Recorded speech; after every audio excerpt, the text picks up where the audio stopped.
السلام علیکم ورحمۃ اللہ وبرکاتہ۔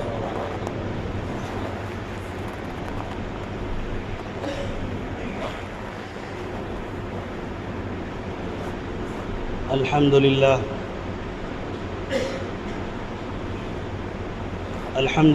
نحمده ونستعینه ونستغفره ونؤمن به ونتوکل علیہ ونعوذ باللہ من شرور انفسنا ومن سیئات اعمالنا من يهده الله فلا مضل له ومن يضلله فلا هادي له ونشهد ان لا اله الا الله وحده لا شريك له ونشهد ان سيدنا ومولانا محمدا عبده ورسوله اللهم صل على سيدنا محمد وبارك وسلم وعلى آله وأصحابه أجمعين ألا إن أولياء الله لا خوف عليهم ولا هم يحزنون الذين آمنوا وكانوا يتقون لهم البشرى في الحياة الدنيا وفي الآخرة لا تبديل لكلمات الله ذلك هو الفوز العظيم صدق الله العظيم۔ آواز کم کر دے، تھوڑا سا آواز زیادہ ہے، تھوڑا سا کم کر دے۔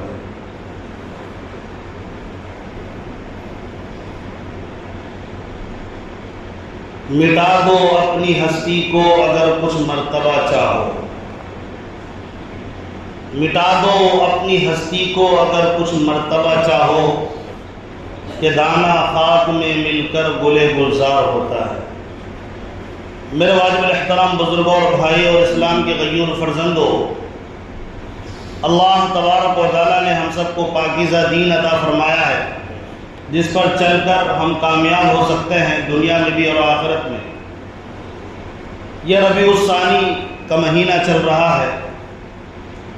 کچھ لوگ اس مہینے میں 11 تاریخ کو 11ویں شریف مناتے ہیں۔ آخر اس کی وجہ کیا ہے؟ لوگ شیخ عبد القادر جیلانی رحمۃ اللہ علیہ کے یاد میں مناتے ہیں، اگرچہ یہ گمراہی اور جہالت ہے منانا۔ اللہ تبارک و تعالیٰ کے بہت سے اولیاء کرام دنیا میں پیدا ہوئے۔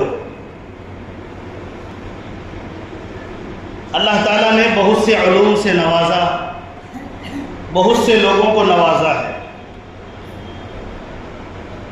انہی میں ایک بہت بڑے ولی گزرے ہیں، ولی اللہ، سلطان العارفین، سلطان المشائخ، سلطان الاولیاء۔ غالباً ان کے بعد ان جیسے پائے کا کوئی ولی نہیں گزرا ہوگا۔ اللہ تعالیٰ نے ایسا مقام ولایت پر ان کو فائز کیا تھا، اسی لیے اللہ تعالیٰ نے ان کو بہت سارے کرامات سے نوازا۔ کرامت کہتے ہیں کوئی ایسی چیز، ایسی بات صادر ہو جاتا ہے کسی بندے سے جو عام انسان کے بس کی بات نہیں ہے کہ وہ چیز ہو جائے۔ تو اللہ تبارک و تعالیٰ اپنی اولیاء، اپنے ولیوں کے مقام کو اونچا دکھانے کے لیے، ان کے مقام کو بلند کرنے کے لیے اللہ تعالیٰ ایسی چیزوں کا، ایسی بات کا انہیں شرف عطا فرماتے ہیں جو انسانوں کے بس میں نہیں ہوتا، وہ اللہ کے فضل سے ہی ممکن ہے۔ مثلا آپ نے سنا ہوگا حضرت حسن بصری رحمۃ اللہ علیہ ایک مرتبہ دریا میں مصلی بچھا کر نماز پڑھ لیا۔ حضرت رابعہ بصریہ رحمۃ اللہ علیہ نے کہا تم دریا میں بچھا کر پانی پر پڑھتے ہو، یہ لو میں ہوا میں اڑ کر پڑھتی۔ تو انہوں نے ہوا میں اڑ کر نماز پڑھ لی۔ واقعات ملتے ہیں، صحابہ کے دور کے بھی واقعات ہیں۔ ان کو جھٹلانا، ان کو غلط کہنا، واقعات کو جو کتابوں نے درج کیے ہیں، تاریخ نے درج کیے ہیں، اور تسلسل کے ساتھ ایسی سچی کتابوں میں جو بڑے بڑے اولیاء نے، علماء نے کتابوں کو لکھا، ان کے واقعات کو نوٹ کیا ہے، ان کو جھٹلانا خود جھوٹ پر مبنی۔ صحابہ کرام کے واقعات آپ نے نہیں سنے کہ ایک مرتبہ انہیں جنگ کے لیے جانا تھا، دریا پار کرنا تھا، صحابہ نے مشورہ کیا کہ دوڑا دو اسی میں گھوڑے کو، اور صحابہ نے گھوڑے کو دوڑایا۔ روایت میں آتا کہ سمندر پار چلا گیا گھوڑا، وہ پانی کے اندر دوڑتے ہوئے اس کے پیر تک نہیں بھیگے ہیں۔ یہ اللہ تبارک و تعالیٰ کی طرف سے کرامت ہوتی ہے ولیوں کے ساتھ، بزرگوں کے ساتھ۔ تو بڑے کراماتی بزرگ گزرے ہیں۔ میں ربیع الثانی 11 ربیع الثانی پر جو اودھم مچایا جاتا ہے اس پہ بعد میں آؤں گا، لیکن چونکہ ربیع الثانی کا مہینہ چلا آ رہا ہے، اسی میں ان کی وفات ہوئی ہے، تو میں چاہتا ہوں کہ ان کو یاد کر لیا جائے، کیونکہ اللہ تبارک و تعالیٰ نے قرآن مقدس میں ولیوں کا تذکرہ کیا ہے، یعنی اجمالی طور پر نہ صحیح، تفصیلی طور پر نہ صحیح، لیکن اجمالی طور پر اللہ تعالیٰ نے قرآن میں کہا الا ان اولیاء اللہ لا خوف علیہم ولا هم يحزنون۔ 11ویں پارے میں اللہ نے فرمایا یہ میرے ولی بندے، میرے دوست بندے، یہ جو میرے ولی ہیں، میرے سچے ماننے والے ہیں، میرے حکموں پر مر مٹنے والے ہیں، نہ انہیں دنیا میں کوئی خوف ہے نہ آخرت میں انہیں کوئی غم ہوگا۔ اور اللہ نے آگے کہا یہ وہ لوگ ہیں جو ایمان لائے اور ڈرتے ہیں، تقوی اختیار کرتے ہیں، یہ اللہ کے علاوہ کسی اور سے نہیں ڈرتے ہیں۔ الذین آمنوا وکانوا یتقون، اور اللہ نے قرآن میں کہا لہم البشری فی الحیاۃ الدنیا وفی الآخرہ، ان کے لیے دنیا کی زندگی میں بھی خوشخبری ہے اور آخرت کی لامحدود زندگی میں بھی خوشخبری ہے۔ پتہ یہ چلا جو ولی ہوتا ہے اللہ تبارک و تعالیٰ ان کے مقام کو دنیا میں بھی بلندی عطا کرتا ہے اور آخرت کی لامحدود زندگی میں بھی اللہ تعالیٰ انہیں جنت الفردوس میں داخلہ کرے گا۔ اس کی خوشخبری اللہ دنیا میں ولیوں کو دے دیتا ہے۔ ایک بڑے ولی گزرے ہیں شیخ عبد القادر جیلانی رحمۃ اللہ علیہ، 5ویں صدی ہجری کے بہت بڑے ولی گزرے، سن 471، بعض روایت میں 70، 471 یا 70 ہجری میں یہ پیدا ہوئے۔ ابو صالح عبداللہ ان کے والد کا نام ہے، ان کے گھر ان کی پیدائش ہوئی۔ میں چاہتا ہوں کہ مختصر تذکرہ ان کا آ جائے۔ جب یہ بڑے ہوئے تو ان کے والد کا انتقال بچپن میں ہی ہو گیا۔ ہم ان کے تذکرے سے پہلے ایک واقعہ مجھے یاد پڑتا ہے، بڑے علماء سے ہم نے یہ واقعہ سنا، کتابوں میں یہ واقعہ درج ہے۔ ان کے والد صاحب کا ایک واقعہ ہے اور بہت ہی زیادہ سبق آموز واقعہ ہے۔ ہم لوگوں کو دل کے کانوں سے سننا چاہیے اور سمجھنا چاہیے کہ ان کے والد بھی بہت بڑے اللہ والے تھے اور بہت بڑے تقوی طہارت والے تھے، اللہ کا خوف، اللہ کا ڈر ہر وقت اپنے سینے میں لیے چلتے تھے۔ اپنے شادی سے پہلے کا واقعہ، ان کی شادی سے پہلے کا واقعہ ہے، ابو صالح عبداللہ کا واقعہ بیان کر رہا ہوں جو عبد القادر جیلانی رحمۃ اللہ علیہ کے والد ہیں۔ ان کے بارے میں آتا ہے کہ ایک مرتبہ وہ سفر کر رہے تھے، بہت زیادہ غربت تھی زندگی کے اندر، سفر میں ویسے بھی مال اور زاد راہ ختم ہو جاتا ہے، تو بھوک ان کو شدت کی لگ گئی، کہیں کھانا پانی نظر نہیں آ رہا۔ ایک نہر کے پاس سے ان کا گزر ہوتا ہے، دیکھا کہ نہر میں ایک سیب جو ہے وہ نہر کے کنارے پانی پر تیر رہا ہے۔ انہوں نے دیکھا کہ بھوک کی شدت میں مجھے اپنی جان بچانی ہے تو میں یہ سیب اٹھا کر کھا لیتا ہوں، تو انہوں نے اس سیب کو لیا اور کھا لیا، تو تھوڑی سی جان میں راحت ملی، لیکن فوراً انہیں خیال آیا میں بھوک کی شدت کے اندر یہ سیب تو کھا لیا ہوں، لیکن پتہ نہیں یہ سیب کس کا ہے، کہاں سے یہ سیب بہتا ہوا آ رہا ہے، میں نے بلا اجازت ایک پانی میں بہتا ہوا سیب میں نے اٹھا کر کھا لیا ہے، اب میرا کیا بنے گا، یہ تو میں نے بہت بڑی غلطی کر دی۔ انہوں نے سوچا کہ اب مجھے کیا کرنا چاہیے، تو انہوں نے دیکھا کہ سیب جس طرف سے بہ کر آ رہا ہے، اس دریا سے، اس نہر سے دوسری طرف جدھر سے یہ سیب بہ کر آ رہا ہے ادھر آئیڈیا لگا کر وہ ادھر تشریف لے گئے۔ جب آخری کنارے پر پہنچے تو دیکھا کہ ایک باغ ہے سیب کا، اس باغ کے اندر پہنچے تو وہاں ایک آدمی سے ملاقات ہوئی، انہوں نے کہا کہ مجھے اس سیب کے مالک سے ملاقات کرنی ہے۔ سیب کے مالک سے ملاقات ہوئی، جو سیب کے باغ کا جو مالک ہے اس سے ملاقات ہوئی۔ ملاقات کے بعد انہوں نے کہا کہ مجھے لگتا ہے کہ یہ آپ کے باغ سے یہ سیب گرا ہوگا، یہاں دوسرا کوئی آس پاس کوئی باغ نظر نہیں آ رہا ہے، میں نے یہ نہر کے کنارے سے یہ سیب اٹھا کر کھا لیا، اب مجھے پریشانی ہے، میں نے سوچا کہ میں یہ سیب کی جو قیمت ہے میں آپ کو دے دوں۔ آپ بتائیں اس کی قیمت کیا ہے تاکہ میں قیمت عطا کر دوں. میں نے آپ کی اجازت کے بغیر اس سیب کو کھا لیا. انہوں نے کہا کہ چلو اچھا موقع ہے, یہ بندہ خود چل کر آیا ہے, ایک کام کرتے, کوئی ایسی شرط لگا دیتے کہ میرا کام بھی نکل جائے. انہوں نے کہا کہ اگر تم یہ واقعتاً اتنے تقوی اور طہارت والے ہو تو اس سیب کی قیمت یہ ہے کہ تم 12 سال تک میرے باغ میں تم میرے باغبانی کا کام کرو گے, میرے باغ کو دیکھ بھال کا کام کرو گے. انہوں نے کہا کہ ٹھیک ہے میں کر سکتا ہوں. غور کرنے کی بات ہے, اگر ہم اور تم ہمارے جیسے وہاں لوگ ہوتے تو کہتے یار تم 12 سال کی خدمت کی بات کرتے ہو, یہ تو سیب تو 12 روپے کا بھی نہیں ہے, اور تم مجھے اس طرح کی باتیں کرتے ہو.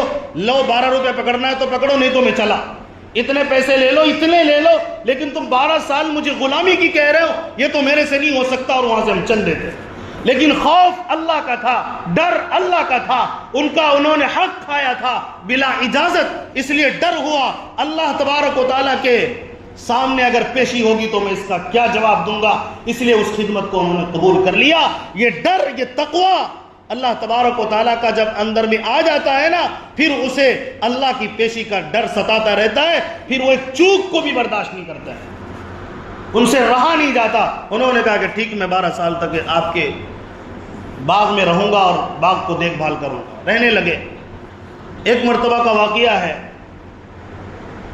10 سال 12 سال گزرنے کے قریب جب آیا تو باغ کے جو مالک تھے انہوں نے کہا کہ مجھے ایک اچھا سا سیب لا کے دو جو میٹھا ہو کھانے میں. تو وہ توڑ کر لائے. جب بادشاہ نے اس کو کھایا تو سیب جو ہے کڑوا تھا. اس نے ڈانٹ دیا کہ تم اتنے سالوں سے میرے باغ میں ہو, تمہیں یہ تک پتہ نہیں چلا کہ کون سا سیب کڑوا ہے, کون سا سیب میٹھا ہے, تم اتنی بات کی بھی تمیز نہیں آئی. انہوں نے کہا کہ ایک سیب کھانے کی وجہ سے 12 سال تک میں تیری نوکری کر رہا ہوں, اگر میں اور بھی سیب کھا لیتا پتہ نہیں مجھے کتنی بڑی مصیبت اٹھانی پڑتی. اسی لیے آج تک میں نے تیرے سیب کو ہاتھ نہیں لگایا, میں نے سیب کی طرف بری نظر سے کھانے کی نیت سے آج تک نہیں دیکھا, بس میں غلامی کر رہا ہوں. اسی لیے نہ مجھے کڑوے کا پتہ ہے نہ مجھے میٹھے کا پتہ ہے. کھاؤں تب تو مجھے پتہ چلے گا یہ میٹھا ہے کڑوا ہے. وہ جو باغ کا مالک تھا حیران ہو گیا, یہ کیسا بندہ ہے بھائی, یہ کس چیز کا بنا ہوا ہے انسان, اتنا تقوی, اتنا طہارت, اتنا خوف اللہ تبارک و تعالیٰ سے کہ تنہائی میں چاہتا باغ میں تھا, یہ کھا سکتا تھا, لیکن اس کے باوجود اس نے چکھا تک نہیں. سالوں سے خدمت کرتا ہوا, اس دوران کھانے کی خواہشیں ہوئی ہوگی, تمام خواہشات کو تقوی کے آگے اپنے پیروں تلے دبائے تب آگے بڑھے. انہوں نے کہا کہ جب تم واقعتاً اتنے بڑے ہو, انہوں نے سر کو بوسہ دیا, سینے سے لگایا اور کہا کہ ایک اور شرط میں لگاتا ہوں, ایک اور شرط پوری کر لو تو میں تمہیں چھوڑ دوں گا, یعنی تمہاری ڈیوٹی اس سیب کا بدلہ مکمل ہو جائے گا جو تم نے کھایا. ایک تو ابھی شرط مکمل ہوئی, اب دوسرے شرط کی بات آ گئی. انہوں نے کہا کہ بتاؤ کیا شرط ہے. کہا کہ میری ایک بیٹی ہے, میں اس سے شادی تمہاری کرنا چاہتا ہوں. کہا کہ ٹھیک ہے تیار ہوں, لیکن کہا کہ ایک بات ہے, میں چاہتا ہوں کہ میں اپنی بیٹی کی صفات تمہارے سامنے رکھ دوں. میری بیٹی آنکھوں سے اندھی ہے, میری بیٹی گونگی ہے, میری بیٹی لولی ہے, میری بیٹی لنگڑی ہے, تو کیا تم چاہو گے شادی کرنا؟ تو انہوں نے کہا کہ جب آپ نے شرط لگا دی ہے تو میں کر سکتا ہوں, میں کیا کروں گا, مجھے تو اس سیب کی قیمت چکانی ہے, اس کا بدلہ آپ کو دینا ہے. کہا کہ ٹھیک ہے. وہ تیار ہو گئے شادی کرنے کے لیے. شادی ہو گئی, نکاح ہو گیا. جب خلوت میں گئے کہا کہ یہ حجرہ ہے تمہارا اور تمہاری بیوی ہے, تم جا کے ملاقات کر لو. جب حجرے میں گئے تو بس تھوڑی دیر گزرا تھا کہ فوراً واپس آ گئے اور کہا کہ آپ نے مجھے شاید دوسری لڑکی کے پاس بھیج دیا ہے, جو صفات آپ نے بیان کیے تھے اس لڑکی میں وہ صفات موجود نہیں. وہ لڑکی تو دیکھتی بھی ہے وہ لڑکی گونگی نہیں ہے بلکہ بات کرتی ہے، وہ لولی نہیں ہے بلکہ ہاتھ بھی صحیح سالم ہے، وہ تو لنگڑی بھی نہیں ہے، اس کے پیر بھی صحیح سالم ہے۔ آپ نے تو کہا تھا وہ اندھی ہوگی، گونگی ہوگی، لولی ہوگی اور لنگڑی ہوگی، آپ نے مجھے یہ کہاں پھنسا دیا؟ اللہ اکبر! کیا ایمانداری تھی، کیا تقویٰ تھا۔ اگر ہم جیسے لوگ ہوتے تو کہتے ہیں کہ بولا تھا کچھ ملا کچھ، چلو ٹھیک ہے یار، وہ تو لنگڑی اور اندھی ہوتی، یہی صحیح۔ لیکن انہوں نے، ان کے دل کے اندر اللہ کا خوف تھا، وہ ڈر کر باہر آ گئے۔ انہوں نے کہا ہاں میں نے یہ جو صفات بتائے تھے یوں ہی نہیں بتائے تھے، میری بیٹی اندھی اس وجہ سے ہے، آج تک اس نے غلط چیز نہیں دیکھی، غلط نگاہ غیر محرم پر نہیں ڈالی، اس لیے میری بیٹی اندھی ہے، یہ سمجھو۔ میری بیٹی گونگی اس لیے ہے کہ غیر محرم سے آج تک میری بیٹی نے گفتگو نہیں کی۔ میری بیٹی لنگڑی اس وجہ سے ہے، آج تک غلط قدم نہیں اٹھایا، نہ غلط چیز کی طرف کبھی گئی ہے، اور آج تک میری بیٹی نے کسی غیر محرم کو نہیں چھوا، اسی لیے میری بیٹی لولی بھی۔ تو پتہ یہ چلا وہ باغ کا مالک بھی اللہ تبارک و تعالیٰ کے خوف میں بہت زیادہ تقوی و طہارت والا تھا، اور بیٹی کو بھی ایسی تربیت دی تھی کہ اللہ تعالیٰ کے فضل و کرم سے وہ بھی پوری طرح سے اپنی حفاظت کرتی اور گناہوں سے بچتی تھی۔ ان سے شادی ہوئی، اس کے نتیجے میں اللہ تبارک و تعالیٰ نے سلطان اولیاء حضرت سید شیخ عبد القادر جیلانی رحمۃ اللہ علیہ کو پیدا کیا۔ ان کے نسب نامے کے بارے میں آتا ہے کہ یہ حسنی اور حسینی دونوں تھے، اور یہ حضرت علی کرم اللہ وجہ کے نسل سے تھے۔ اللہ تعالیٰ نے ایسی اولاد کب عطا فرمائی؟ جب تقویٰ تھا، طہارت تھا، ماں باپ اچھے تھے، ماں باپ پرہیزگار تھے، بیٹا بھی سلطان الاولیاء پیدا ہوا ہے۔ آج ہم سوچتے ہیں کہ ہم کچھ بھی کریں، ہم نشہ کریں، میرا بیٹا متقی ہو، میں بے نمازی رہوں، میرا بیٹا نمازی بن جائے، میں حرام کھاؤں، میرا بیٹا حلال کھائے، یہ کیسے ہو سکتا ہے؟ اسی لیے ہمارے لیے چاہیے کہ ہم اپنی تربیت کریں، ہماری تربیت کا اثر جس طرح ہم ہوں گے اسی طرح ہماری اولاد بھی ہوں گے۔ آج جس طرح ہم شریر ہیں، ہماری اولاد بھی شرارت کرتے ہیں، ہماری شرارت بھی شریفانہ قسم کی ہوتی ہے۔ فرق یہ ہوتا ہے بچوں کی شرارت تو دیکھنے میں آتی ہے، بڑوں کی شرارت دیکھنے میں نہیں آتی، اور روزانہ آئیں گے مولانا کے پاس، علماء کے پاس، ایک تعویذ دے دو، میرا بیٹا بہت شریر ہو چکا ہے۔ ضرور کہیں نہ کہیں ماں باپ کے اندر خامی ہوگی، کوتاہی ہوگی جو اس بچے کے اندر اتر رہا ہے۔ حضرت مولانا اشرف علی تھانوی رحمۃ اللہ علیہ نے یہاں تک لکھا، اگر کوئی ماں اپنے بچے کو دودھ پلاتی ہے تو اس کے اثرات اس دودھ کے ذریعے سے اس بچے میں بھی اترتے ہیں۔ اس لیے ماں کو بھی پرہیزگاری اختیار کرنی چاہیے، خاص طور پر دودھ پلانے کے ایام میں، اسی طرح دوران حمل ان کی پرہیزگاری بہت ضروری ہے۔ اللہ تبارک و تعالیٰ نے اتنا بڑا مقام عطا کیا، بچپن سے ایسی تربیت کی۔ روایت میں آتا ہے کہ ان کے دل کے اندر خواہش پیدا ہوئی، ماں ہے، باپ تو انتقال کر چکے تھے، ماں سے کہا کہ میں بغداد جانا چاہتا ہوں پڑھنے کے لیے، جو علم کا شہر ہے، ولیوں کا شہر ہے، بزرگوں کا شہر ہے، وہاں جا کر میں علم حاصل کرنا چاہتا ہوں۔ ماں نے کہا کہ ٹھیک ہے، فلاں قافلہ جا رہا ہے، فلاں قافلے کے ساتھ تم بھی چلے جانا۔ لیکن جاتے ہوئے، یہ بہت ہی مشہور واقعہ ہے، آپ نے بھی سنا ہوگا، لیکن سننے کے بعد ہمیں سبق حاصل کرنا چاہیے۔ ماں نے کہا کہ 40 اشرفیاں ہیں، یعنی 40 دینار ہیں، سونے کے سکے ہیں، جو میں تمہارے بغل میں اس کو سی دیتا ہوں تاکہ کسی کو پتہ نہ چلے، اور تم اسے لے کر جاؤ اور اپنے خرچ میں استعمال کرنا۔ لیکن میرے بیٹے ایک بات یاد رکھنا، جھوٹ کبھی مت بولنا، جان چلی جائے لیکن جھوٹ نہ بولنا، سچائی پر قائم رہنا، ہمیشہ سچ بول جانا، یہاں تک کہ تمہارے جان کو خطرہ لاحق ہو تو بھی سچ بولنا۔ اس بات کو اس بچے نے پلے باندھ لیا۔ بعض روایت میں 12 سال کی عمر تھی، بعض میں 18 سال کی، بہرحال یہ تو بچپنا اور لڑکپن کا زمانہ ہے۔ یہ قافلے کے ساتھ نکل گئے، راستے میں ایک جگہ ڈاکو کا چھاپا پڑ گیا، ڈاکو اور چور آ کر قافلے کو لوٹنا چاہا اور گھیر لیا، تو ہر قافلے والے سے سارا سامان چھین لیا۔ دیکھا کہ ایک نوجوان سا بچہ، ایک چھوٹا سا بچہ کھڑا ہے ایک سائیڈ میں۔ ایک ڈاکو آیا، بطور مذاق کے پوچھا، بیٹے تیرے پاس بھی کچھ ہے؟ اس نے کہا کہ ہاں میرے پاس تو 40 اشرفیاں ہیں۔ وہ ہنس کر مذاق کر کے چلا گیا کہ بیوقوف بنا رہا ہے۔ اس دور میں 40 اشرفیاں اور 40 سونے کے سکے اس چھوٹے سے بچے کے پاس ہوں گے، یہ بہت بڑا مال ہوتا تھا بھائی، مالدار ہونے کے لیے اتنا کافی تھا، اتنا زیادہ اس کے پاس مال تھا۔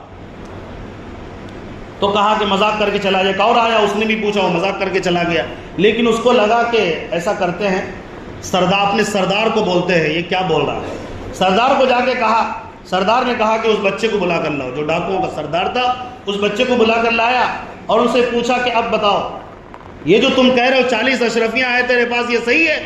اس نے کہا کہ بالکل صحیح بات ہے۔ کہا کہ کہاں ہے بتاؤ؟ کہا کہ یہ دیکھو میرے بغل کے نیچے سیا ہوا ہے۔ جب اس کو کھولا گیا تو پتا چلا کہ واقعتاً 40 اشرفیہ اس بچے کے پاس موجود تھے۔ وہ دیکھ کر ڈاکو کا سردار حیران ہو گیا اور کہا کہ اتنا زیادہ چھپا کر رکھا تھا، تیری ماں نے اس کے کپڑے کے اندر سی دیا تھا، اس کے باوجود تو سچ کیسے بول دیا؟ کیا تجھے پتا نہیں ہم ڈاکو لوگ ہیں، سارے تیرے پیسے چھین لیں گے، تجھے خالی کر دیں گے؟ اس نے کہا کہ مجھے پتا ہے، لیکن میری ماں نے مجھے چلتے وقت نصیحت کی تھی، اے بیٹا کبھی جھوٹ مت بولنا، ہمیشہ سچ بولنا۔ اگر اسی لیے میں نے سوچا میری ماں کی بات مجھے یاد ہے، اس لیے میں جھوٹ بولنا نہیں چاہتا، میں نے سچ کہا۔ اس نے کہا کہ تو نے اپنے ماں کی بات کو، اپنے ماں سے کیے ہوئے وعدے کو پورا کیا، ہم تو اپنے وعدے جو اللہ سے وعدہ کیے فرما برداری کا آج تک اس کو توڑ رہے ہیں، تو کیا ہوگا اگر ہم اس طرح زندگی گزارتے ہیں؟ اس لیے آج جب تم نے اتنا وعدہ پورا کیا اپنی ماں کا، اپنے رب سے کیے ہوئے وعدے کو ہم کب تک توڑتے رہیں گے؟ جب تو اتنا بڑا ایماندار ہے، میں بھی تیرے ہاتھ پر بیعت کرتا ہوں، میں توبہ کرتا ہوں۔ اور پھر سارے ڈاکوؤں نے کہا کہ جب آپ کی سرپرستی میں ہم ڈاکہ ڈالتے تھے، جب آپ نے توبہ کر لی، جب آپ نے توبہ کر لیا، زندگی بدل ڈالی ہے، اب ہم بھی تو آپ ہی کے نوکر ہیں، لہٰذا آپ کی سرپرستی میں آج ہم بھی توبہ کرتے ہیں اور ہم بھی آپ کے ساتھ ہوتے ہیں۔ سارے قافلے جو ڈاکوؤں کا قافلہ تھا، ساروں نے اقرار کیا اور توبہ کیا اور سچائی کا انہوں نے بھی وعدہ کیا، اور اس کے بعد جتنے بھی قافلے سے سامان لوٹا تھا سارا سامان واپس کر دیا۔ ایک کی سچائی نے پورے قافلے والوں کی جان بچا لی ہے، ایک کی سچائی نے ڈاکوؤں کو ولی بنا دیا۔ میرے دوستو بزرگوں، سچائی پر قائم رہیے۔ آج دھڑا دھڑ جھوٹ، ہر مجمع میں جھوٹ، ہر مجلس میں جھوٹ، دکان میں جھوٹ، گھروں میں جھوٹ، ماں باپ سے جھوٹ، بھائیوں سے جھوٹ، استاد سے جھوٹ، ٹیچر سے جھوٹ، بچوں سے جھوٹ۔ آج جھوٹ کا ایک سیلاب ابل پڑا ہے اور بے شرم و حیا کے بغیر جھوٹ بولتے چلے جاتے ہیں۔ پھر جا کر یہ ولی بنے ہیں، اور کیسے ولی بنے؟ ایک واقعہ ان کا لکھا ہے، ایک بادشاہ بے قرار ہو گیا کہ ان کو تحفہ دیا جائے، بڑی بڑی مجلسیں لگتی تھی، 70 ہزار کا مجمع ان کے واعظ و نصیحت میں شریک ہوتا تھا۔ تو دیکھا کہ ان کا بڑا ولولہ ہے اور اللہ نے بڑی مقبولیت سے نوازا۔ ایک بادشاہ وقت نے سوچا کہ میں ان کے تحفے دوں، ان کو تحفہ دینے کے لیے پہنچا اور کہا کہ کچھ رقم ہے یہ لے لیجیے۔ انہوں نے کہا کہ مجھے ضرورت نہیں، مجھے نہیں چاہیے۔ کہا کہ نہیں، قبول کر لیجیے۔ ضد پر اڑ گیا، انہوں نے کہا کہ لاؤ کدھر ہے تمہارا سکہ، میں دیکھتا ہوں۔ انہوں نے سونے یا چاندی کا جو بھی سکہ رہا ہوگا ان کو انہوں نے ہاتھ میں لیا اور ایسے مسل دیا، مسلنے کے بعد دیکھتے کیا ہے کہ اس سکے کے اندر سے خون نکلنے لگا، سکے کے اندر سے خون نکلا، اور کہا میں اسی لیے تیرا مال نہیں لیتا تھا، اس لیے کہ یہ قوم کا خون نکل رہا ہے تیرے پیسے سے، تو نے قوم کا مال ضائع کیا، تو نے قوم کا مال اکٹھا کیا، لہذا تیرے لیے ضروری ہے تو قوم کے حقوق کو ادا کر، اس کے بعد تو مجھے تحفے دینے کے لیے آنا۔ تو قوم کا مال قبضہ کر کے بیٹھا ہے، تجھے جہاں خرچ کرنا چاہیے تو نے اپنی رعایا کا خیال نہیں کیا اور مجھے تحفے دینے چلا ہے، یہ دیکھ قوم کا خون اس کے اندر نکل رہا ہے۔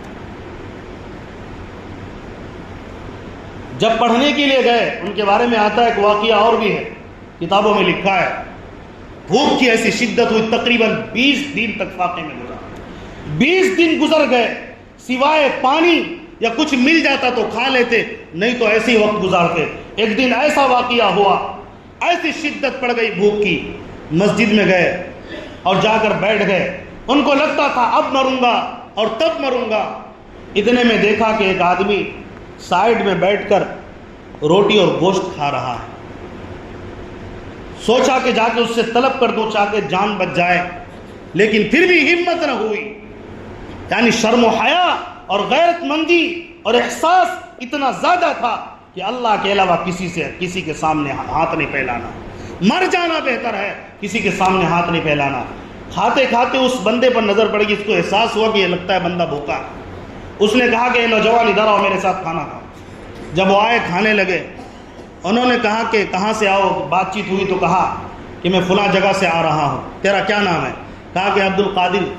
کہا کہ تم کہاں کے ہو؟ جب پورا ایڈریس معلوم کیا تو پتہ چلا یہ تو میرے گاؤں کا ہی بندہ نکلا، اس کی ہی ماں نے تو مجھے کچھ پیسے دیے تھے۔ تو اس نے کہا کہ جب میں آ رہا تھا سفر میں تو تمہاری ماں نے مجھے کچھ رقم دیے تھے اور کہا تھا کہ میرے بچے کو دے دینا، لیکن میں کئی روز سے تمہیں بغداد میں تلاش کر رہا ہوں، کئی مہینوں سے تلاش کر رہا ہوں، تمہاری ملاقات نہیں ہوئی، میرے پیسے بھی ختم ہو گئے، صرف تیرا یہ پیسہ بچا ہوا تھا۔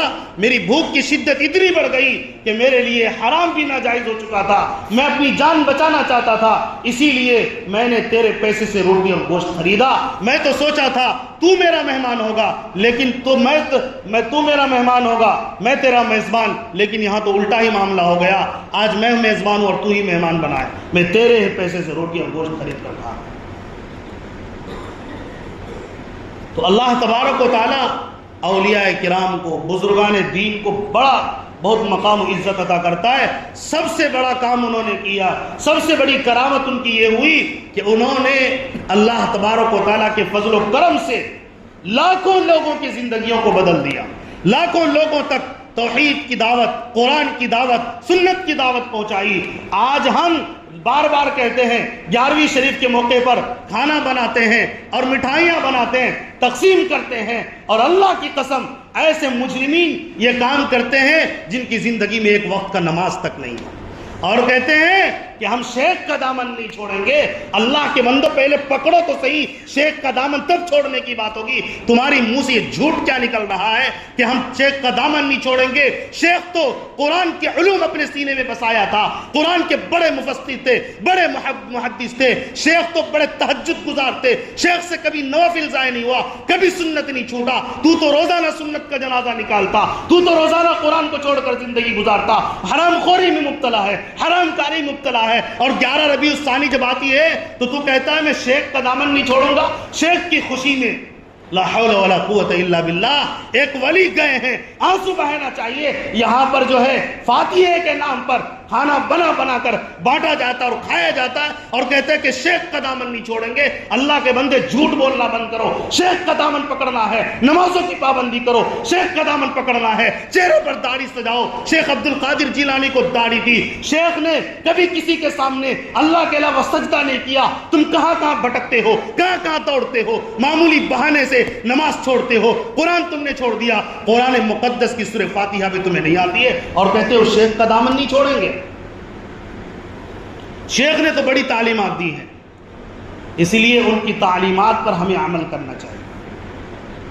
اللہ تبارک و تعالیٰ نے بہت سارے عبد القادر جیلانی کو پیدا کیا، بہت سارے آئے اور مر کر چلے گئے، کسی کا نام زندہ نہیں۔ ایک عبد القادر جیلانی کھڑا ہوتا ہے، اللہ نے ایسا مقام عطا کیا، اس پر بھی تواضع اتنا، انکساری اتنا۔ ایک واقعہ میں سنا کر بات ختم کرتا ہوں۔ ایک موقع کا واقعہ ہے کہ شیطان نے ان کو بہکانا چاہا، اچانک ایک بجلی کی چمک ان پر آئی، تو انہوں نے کہا، شیطان کی آواز آئی، ایک آواز آئی، مطلب کہ میں خدا ہوں، میں نے تجھے بخش دیا، تو بہت بڑا عبادت گزار، اب تجھے نمازوں کی ضرورت نہیں ہے، قرآن پڑھنے کی ضرورت نہیں ہے، جس طرح تو چاہتا ہے زندگی گزارنا۔